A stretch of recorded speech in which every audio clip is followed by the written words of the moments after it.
Lesson 102, The Revelation to John.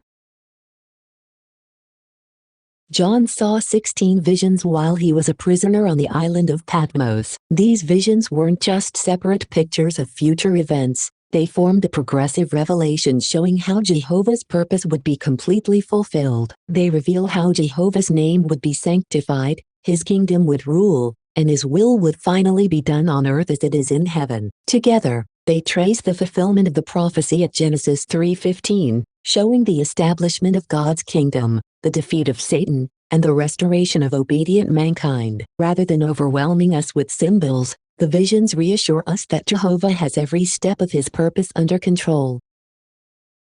At Armageddon, Jesus, as Jehovah's appointed king, will lead the heavenly armies to conquer Satan's entire wicked system. This battle will remove all opposition to Jehovah's rulership, demonstrating that God's kingdom has the power and authority to accomplish his purpose. It will pave the way for a righteous new world where peace and true worship can flourish. Armageddon is therefore not simply a war of destruction, but the decisive step in sanctifying Jehovah's name, vindicating his sovereignty, and preparing the earth for the blessings that his kingdom will bring. Jehovah always accomplishes his purpose and reveals it at the right time. From the first prophecy in Genesis 3 verse 15 to the visions in Revelation, we see that Jehovah has been carrying out his purpose step by step to sanctify his name, establish his kingdom, and destroy Satan's entire system. Although some details were not understood at first, Jehovah revealed them progressively when the time was right. This teaches us that we can completely trust Jehovah's promises. As Revelation 21 verse 5 shows, Jehovah could say, "Look, I am making all things new," as though it had already happened because his word is absolutely certain. Knowing this strengthens our confidence that every promise he has made will come true.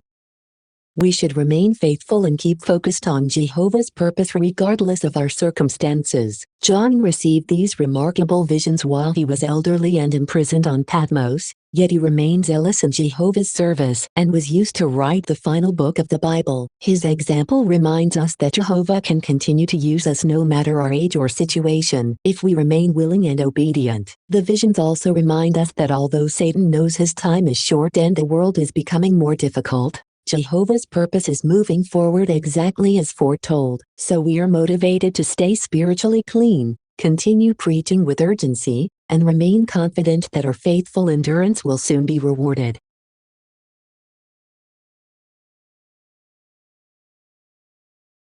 God's kingdom will completely reverse all the effects of Satan's rulership and restore the earth to what Jehovah originally purposed in Eden. Even though Adam and Eve sinned, Jehovah's purpose never changed. So every promise he has made will come true. Human suffering, sickness, pain, and even death will be removed, and we'll enjoy secure homes, meaningful work, and an earth filled with peace. What especially stands out is that everyone alive will worship Jehovah unitedly, and even the harmony between humans and animals will be restored. It's comforting to know that instead of worrying about things like housing, security, or the future, we'll enjoy perfect peace under Jehovah's kingdom.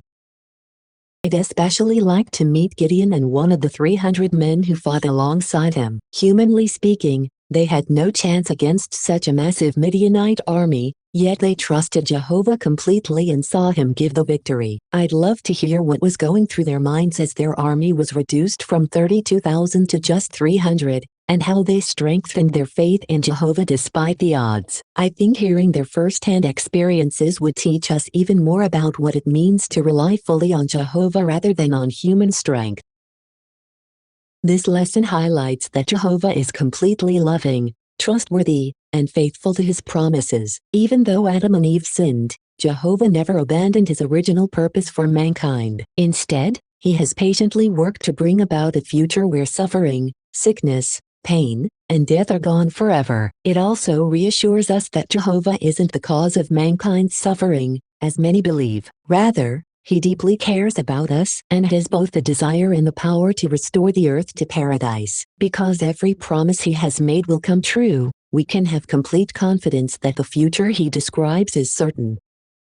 Lesson reminds us to keep God's kingdom as our main hope and not become overwhelmed by the problems we face today. Instead of focusing on temporary difficulties, We can keep our minds on Jehovah's promises, knowing that His kingdom is the permanent solution. It also motivates us to draw closer to Jehovah now, continue sharing this hope with others, and strengthen our trust in the guidance He provides through His Word and His organization. The more we trust Jehovah today, the more confident and positive we'll remain as we look forward to the fulfillment of all His promises.